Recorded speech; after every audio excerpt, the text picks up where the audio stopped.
Welcome to the Daily Reflection for Tuesday, October 14th. Today, the Universal Church celebrates St. Callistus. He served as Pope during the beginning of the 3rd century, and he was eventually martyred for the faith in the year 223. He was the second Pope after St. Peter to have been martyred. And in honor of this Pope and martyr of the early Church, the Gospel passage for today's daily Mass comes to us from the 22nd chapter of St. Luke's Gospel.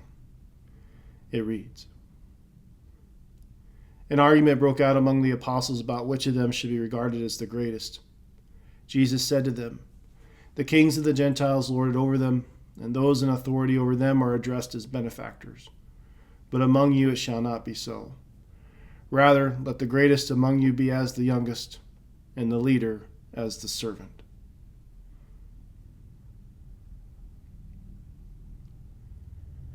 To better understand today's gospel passage, I think it's important that I also read the 3 verses that come right before this passage. And this is verses 21, 22, and 23. They read, Jesus said, And yet behold, the hand of the one who is to betray me is with me on the table. For the Son of Man indeed goes as been determined, but woe to that man by whom he is betrayed. And they began the debate among themselves, who would do such a deed. So the disciples were not at their greatest moment as they were trying to understand why and who would betray our Lord. But I think what's most important for us to recognize is that Jesus is taking this one moment of betrayal and transforming it into a really important discussion about what discipleship looks like. And that's where we look to today's saint, St. Callistus. Again, a pope who served the church and eventually surrendered his life in service of that church as well. So in many ways, he literally imitated Jesus Christ in his life and his death.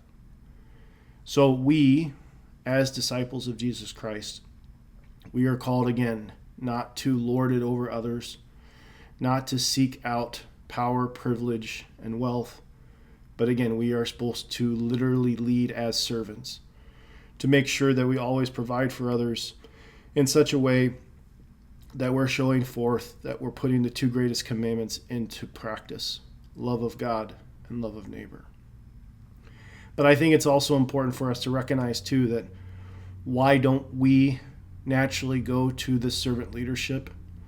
Why don't we, again, in our own lives, seek that more often?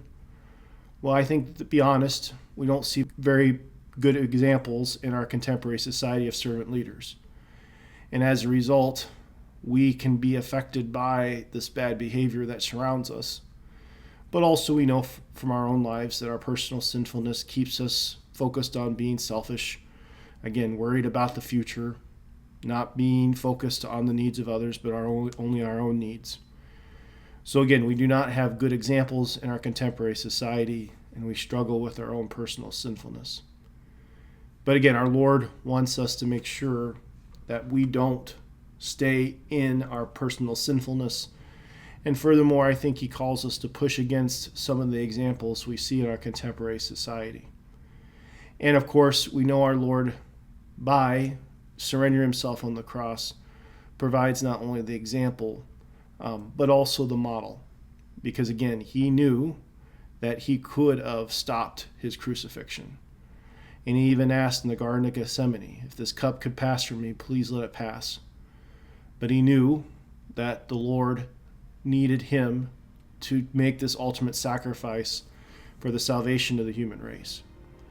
So in our own lives, again, hopefully we can focus on doing God's will, not get hung up on the bad examples and the sinfulness of our own lives, and truly look towards Christ, St. Callistus, and the saints for inspiration, so that, again, we can prioritize others and not focus on just what we want, but again, trying our very best to serve God and serve neighbor to the fullest possible, and making sure that, again, we are the servant leaders that Christ is calling us to be.